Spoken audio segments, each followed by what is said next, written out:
तो hello student, पिछली class में हम लोग स्टडी कर रहे थे वर्क एनर्जी और पावर, और वर्क एनर्जी पावर से रिलेटेड हम लोग देखो धीरे धीरे कुछ ऐसी कॉम्पिटिटिव क्वेश्चंस को भी लेके चल रहे हैं, जिसमें एनटीएससी वेरी इंपॉर्टेंट एग्जामिनेशन होता है 9th और 10th एग्जाम बोर्ड के लिए। तो नेशनल टैलेंट सर्च एग्जामिनेशन, पहला क्वेश्चन है, एक क्वेश्चन है जिसको हम लोग पढ़ रहे हैं यहाँ पे।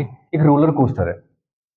आपको पता है रोलर कोस्टर में क्या होता है? एक ट्रेन या कोई एक डब्बा इस तरह से गाड़ी मूव करती है इसमें, और इस तरह से मूव करेगी किसी स्पीड से, तो इसमें ये चढ़ेगी ऐसे और फिर मूव करेगी। मूव करने के बाद फिर इस वाली रोड में जाएगी, फिर ऐसे मूव करके फिर आगे निकल जाएगी सरफेस में। क्लियर? अब आपके इसके पास क्या है, अलग अलग पॉइंट दे रखे हैं। एक तो है डब्ल्यू पॉइंट, और एक है यहाँ से फिर ये मूव करता है ऐसे, और ये एक्स पॉइंट में पहुंचता है, और एक्स पॉइंट में पहुंचने के बाद ये वाई पॉइंट में पहुंचता है, और वाई पॉइंट में पहुंचने के बाद ये जेड पॉइंट में पहुंचता है। ठीक है, तो डब्ल्यू एक्स वाई जेड अलग अलग लोकेशन होगी। अब जब ये अलग अलग लोकेशन में जाएगा तो इस क्वेश्चन में पूछा ये है कि जो इसका पाथ है, it still moves through the loop by itself. Identify the energy conversion. आपको इसमें एनर्जी कन्वर्जन को बताना है, कहां से कहां तक के लिए, from y to z. Identify the energy conversion. अब आपको याद आना चाहिए एनर्जी कन्वर्जन। बताओ एनर्जी कन्वर्जन कहां पढ़ा था हम लोगों ने, कि जब कोई एनर्जी किसी दूसरे एनर्जी में कन्वर्ट हो जाती है। याद है? जैसे कि इलेक्ट्रिसिटी, जैसे मैं कोई भी फैन है तो इलेक्ट्रिक फैन किस में कन्वर्ट कर रहा है? फैन इलेक्ट्रिसिटी को मैकेनिकल एनर्जी में कन्वर्ट कर रहा है। तो इलेक्ट्रिक एनर्जी का जो कन्वर्जन है कहां से? फ्रॉम वाई से Y to Z, from Y to Z. तो ऑप्शन है आपका पहला, दूसरा, तीसरा और चौथा। पहला ऑप्शन है कि electric energy convert into potential energy, and second one is kinetic energy convert into potential energy, and third one kinetic energy convert into electric energy, and last one is potential energy convert into kinetic energy। बताइए अब क्या answer आ सकता है इसका? B. B option कैसा सही है? Yes, B is the right answer. B सही होगा क्योंकि काइनेटिक एनर्जी किस में कन्वर्ट हो जाएगा? पोटेंशियल एनर्जी में कन्वर्ट हो जाएगा। ठीक है, is very important. Next question हम बात करते हैं। एक 60 न्यूटन, कैसे समझो काइनेटिक एनर्जी कैसे? क्योंकि जब ये रोलर कोस्टर यहां पहुंचेगा ऊपर पॉइंट पे, तो इसके पास पोटेंशियल एनर्जी आ जाएगी। फिर पोटेंशियल एनर्जी आने के बाद ये फिर आराम से उस पोटेंशियल एनर्जी को किसमें कन्वर्ट कर देगा? काइनेटिक में। और फिर जब काइनेटिक एनर्जी उसके पास आ जाएगी, फिर ये वाई से जेड पॉइंट पे पहुंच जाएगा। इसलिए काइनेटिक एनर्जी किसमें बदल जाएगी? पोटेंशियल एनर्जी में। तो यही है कि रोलर कोस्टर उस समय कभी ऑफ होता है, कभी ऑन होता है। तो एक टाइम में जब वो हाईएस्ट पॉइंट पे पहुंचेगा, तो हाईएस्ट पॉइंट में क्या करेगा? थोड़ी देर के लिए रुकेगा, उस समय वेलोसिटी उसके पास थोड़ा सा कम हो जाएगी। तो जब वेलोसिटी जीरो हो जाएगी तो उस समय पोटेंशियल एनर्जी क्या हो जाएगा? इन वाले पॉइंट पे मैक्सिमम हो जाती है। याद कीजिए, हाइट अगर जितना ज्यादा होगा उतना ज्यादा उसके पास क्या जाएगा? पोटेंशियल एनर्जी आ जाएगा। तो आपका फिर काइनेटिक एनर्जी यहां पर क्या होगा? यहां से वाई क्या है? नीचे है, तो उस समय पोटेंशियल एनर्जी क्या होगा? डिक्रीज। और काइनेटिक एनर्जी ज्यादा, और काइनेटिक एनर्जी उसको ऊपर पहुंचाएगा और फिर यहाँ पे पहुंचा देगा पोटेंशियल एनर्जी में। तो आपका वाई से जेड में काइनेटिक एनर्जी किस में बदल रहा है? पोटेंशियल एनर्जी में कन्वर्ट हो रहा है। And the second question is, एक क्वेश्चन है, a force of 60 Newton act on a body. कितना न्यूटन? Force 60 Newton. आप नोट भी करते चले जाइए, आप क्वेश्चन बनाइए, क्वेश्चन लगाइए। जितना क्वेश्चन आप लगाएंगे उतना ज्यादा क्या होगा? आपका अभ्यास होगा, और अभ्यास से ही क्या होता है? Practice practice practice makes man perfect. तो आप लिख लीजिए 60 newton force and which move it through the distance of 4 metre. Distance 4 metre है। चलिए 4 मीटर डिस्टेंस लगा लीजिए। 4 metre distance on a horizontal surface, what is the work done in the direction of force is at an angle of 60 degree. Angle भी given है 60 degree, और calculate करना है work. Option है पहला 100 जूल, बी 120 जूल, सी 75 joule, और D 120 Newton metre. ठीक है, 120 न्यूटन, और सॉरी सेंटीमीटर। चलिए दोनों क्वेश्चन लगाइए फटाफट से। कितना आ रहा है आंसर? 60 न्यूटन अगर फोर्स लगेगा तो कितना आएगा? 60 न्यूटन का फोर्स लग रहा है, और डिस्टेंस है 4 मीटर और एंगल है थीटा 60 डिग्री। कौन सा फॉर्मूला लगेगा पहले बताइए। Cos theta. तो आपका आंसर हो जाएगा, सॉल्यूशन निकालेंगे, चेक करते हैं पहले कितना आ रहा है। Work is equal to force into displacement and cos theta. Force है 60 न्यूटन और डिस्टेंस कितना है 4 मीटर एंड कॉस कितना है 60 डिग्री। कॉस 60 डिग्री का वैल्यू बताइए मुझे। हाँ, ट्रिग्नोमेट्री में बताया है आपको पहले भी। 6 4 24 कॉस 60 का वैल्यू 1/2, तो 2 से कट जाएगा तो 120 joule. 120 joule is the right answer. तो आपका 120 जूल आ जाएगा। कितना जूल आ जाएगा 120 जूल। 120 जूल। ये भी आंसर मैच कर रहा है, लेकिन इसमें क्या है, यूनिट क्या है, रॉन्ग है, क्योंकि न्यूटन मीटर होता है और ये कौन सा सिस्टम में, ऐसे सिस्टम में नहीं है, इसलिए सेंटीमीटर में। इसलिए आपका आंसर आ जाएगा 120 जूल और थीटा की बेसिस पे। नेक्स्ट क्वेश्चन बनाइए। नेक्स्ट क्वेश्चन है आपका, एक पंप है can lift water of 150 kilogram. Water of 150 kilogram, mass कितना है 150 किलोग्राम। अब can pump can lift water of 150 kilogram in 15 second. Pump कौन है, पंप, और मास है 150 किलोग्राम और टाइम है 15 सेकेंड। और to store it in an overhead tank at a height of 15 metre, और हाइट भी गिवन आपके पास, हाइट है 15 metre. Find the power of the pump. Power, power calculate करना है पंप का, और टेक इसमें बोला है कि जी का वैल्यू आपको गिवन करना है। जी का वैल्यू 9.8 मीटर पर सेकंड स्क्वायर, ये आपको गिवन है। क्वेश्चन बताइए, पावर का फॉर्मूला बताइए। पावर का फॉर्मूला क्या होता है, work upon time. Power is equal to work upon, power is equal to work upon time. और वर्क इक्वल टू क्या होगा, नहीं, क्योंकि हमारे पास तो वर्क है ही नहीं ना, वर्क कैसे निकलेगा, फोर्स और डिस्प्लेसमेंट से, लेकिन फोर्स और डिस्प्लेसमेंट यहाँ पे निकलेगा नहीं। कौन सा फॉर्म है, यस, एनर्जी बाय टाइम। पर एनर्जी कौन सा लगेगा, अगर आपके पास हाइट हो जाती है तो हाइट आने पे कौन सा एनर्जी आता है, यस, तो यहां से हो जाएगा पोटेंशियल एनर्जी का फॉर्मूला क्या होता है, M G H upon time. और हाइट है 15 और 15 150 किलोग्राम और टाइम है 15 सेकंड। कैलकुलेट कर दोगे, जरा फटाफट से लगाइए कैलकुलेशन। 150 9.8 हाइट है 15 डिवाइड बाई 15, कितना आंसर आ रहा है, चलिए फटाफट से मल्टीप्लाई करिए जल्दी से। और पावर का फॉर्म यूनिट किस में होता है, ऑप्शन भी है इसमें गिवन। ऑप्शन है 1070 watt, B 1270 watt, C 1470 watt and D 1570। चलिए जल्दी से फटाफट मुझे कैलकुलेशन करके बताइए।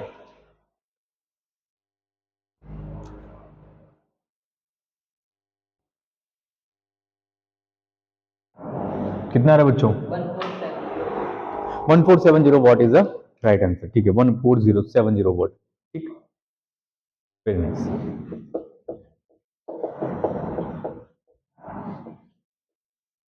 ठीक है, कभी भी क्वेश्चन किसी भी चीज में एकदम से इजीली सॉल्व नहीं होता। Next question number 4। एक Sunil Sunil rolls a marble down an incline plane as shown in the figure. Sunil क्या कर रहा है, एक मार्बल है और उसको क्या करता है, डाउन ऐसे किसी इंक्लाइन प्लेन पे गिराता है। तो सुनील क्या कर रहा है, इस मार्बल की गोली को इंक्लाइन प्लेन पे घिरा रहा है, और उस इंक्लाइन प्लेन पे घिराने पे उसके पास क्या है, what kind of energies are possessed by the rolling marble. किस तरह की एनर्जीज को पोजेस करता है, और 3 एनर्जी आपके पास गिवन है। नंबर पहला, सबसे पहला है kinetic energy, second one is potential energy, and third one is heat energy. Heat energy. तो बताइए ऑप्शन है यहाँ पे, देखो ऐसा क्वेश्चन भी आता है आपका, पहला and second only, option number B second and third only,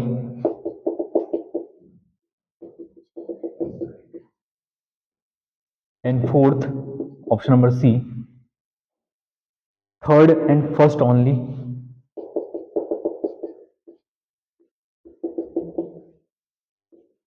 third and first only, and fourth option number D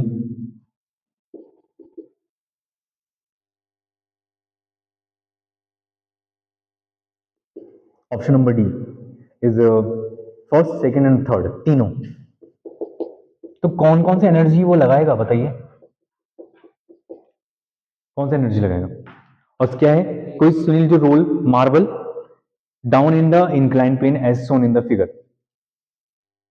तो बताइए कौन सा ऑप्शन सही होगा इसमें? अब ऑप्शन ए में कौन कौन सा आ रहा है कि आप कहना चाह रहे हैं कि काइनेटिक एनर्जी लगेगी और पोटेंशियल एनर्जी लगेगी, हीट एनर्जी नहीं आएगी। तो हीट एनर्जी क्यों नहीं आएगी बताइए?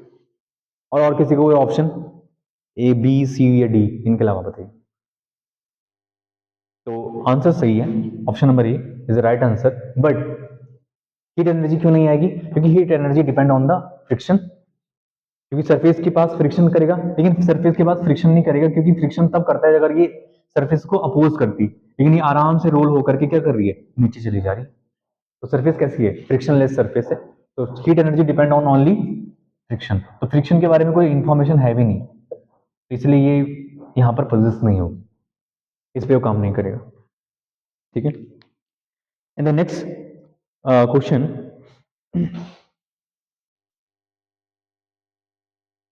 Study the table below. आपको एक टेबल है और उसको पढ़ना है।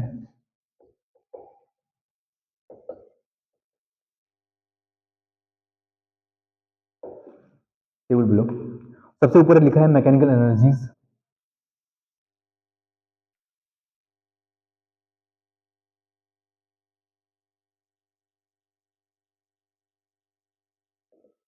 मैकेनिकल एनर्जीज, और मैकेनिकल एनर्जी की बात है एक बॉक्स। अब अभी आपको भी कुछ बताना नहीं है, ठीक है? और ये दो बॉक्स हैं,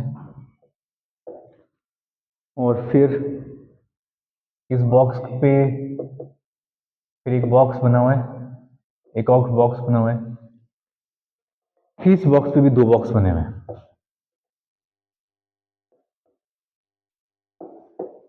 ठीक है, और इस तरह से ये बॉक्स में सबसे पहले तो यहाँ पे लिखा हुआ है हाइट, यहाँ पे लिखा है वेलोसिटी, और यहाँ पे लिखा है मास,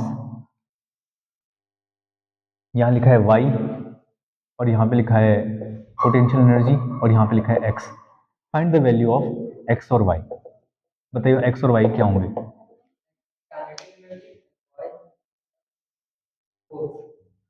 ठीक है, बताइए कि इन्होंने सही कहा, इन्होंने कहा कि काइनेटिक एनर्जी होगा यहाँ पे एक्स की जगह में, और वाई की जगह में क्या होगा? फोर्स। और फोर्स कौन सा, किसके बराबर होगा ये फोर्स? एम जी के। तो यहाँ पे बिल्कुल सही है, फोर्स। गुड। तो इस तरह की तुमने देखा कि कैसे क्वेश्चंस को हम लोग करते हैं, और कुछ और भी क्वेश्चन है इसमें, और क्वेश्चंस को भी हम लोग बना सकते हैं। जैसे कि क्वेश्चन नंबर है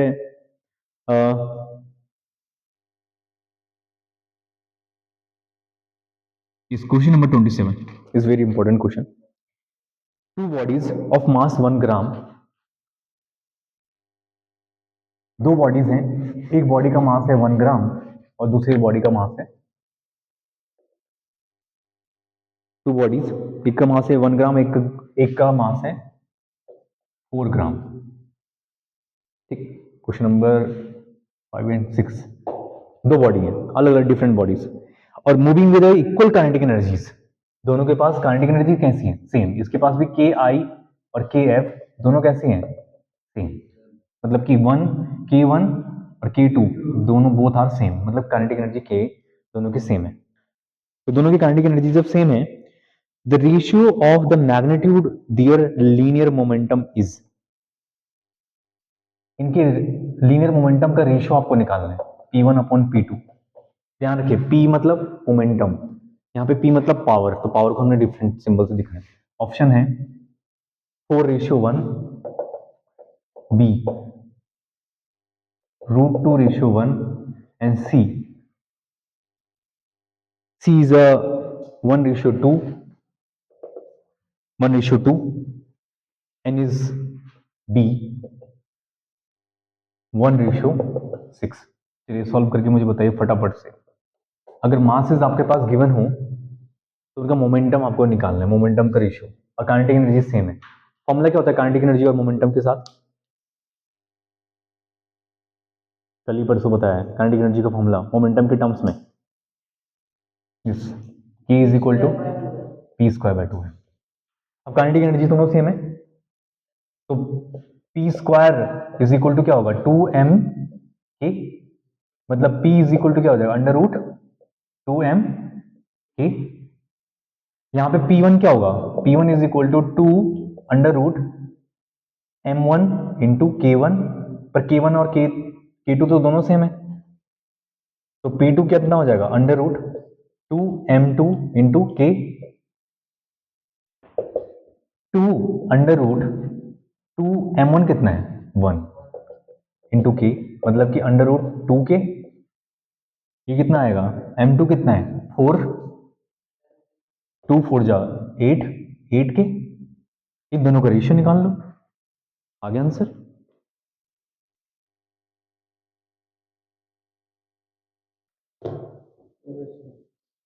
कौन सा ऑप्शन है?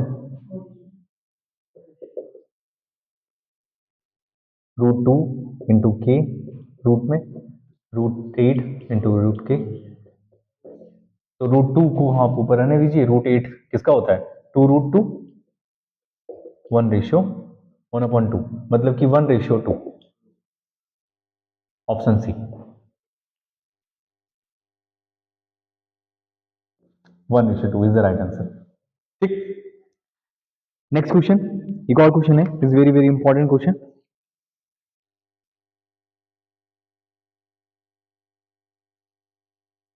ठीक है, question number 30, when the speed of particle is doubled, when the speed of particle is doubled, किसी ऑब्जेक्ट की स्पीड ये थी v और उसकी पार्टिकल की स्पीड कितना हो गए 2v, तो if the speed of the particle is double, the ratio of its kinetic energy to its momentum, kinetic energy का रेशियो निकालना है मोमेंटम के टर्म्स में। ठीक है, kinetic energy is ratio in terms of momentum, तो क्या हो जाएगा ऑप्शन नंबर ए, अगर वेलोसिटी डबल हो जाए तो remain same, remain same, remain same का मतलब दोनों के दोनों एक जैसे होंगे, remain same, and the B gets double, gets double, and C becomes half,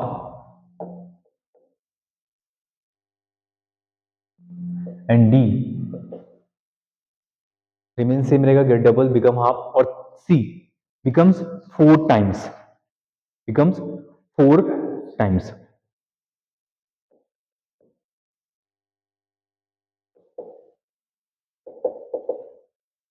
become 4 times। तो कैसे कैलकुलेट करेंगे काइनेटिक एनर्जी और मोमेंटम का रिलेशंस दोनों के लिए?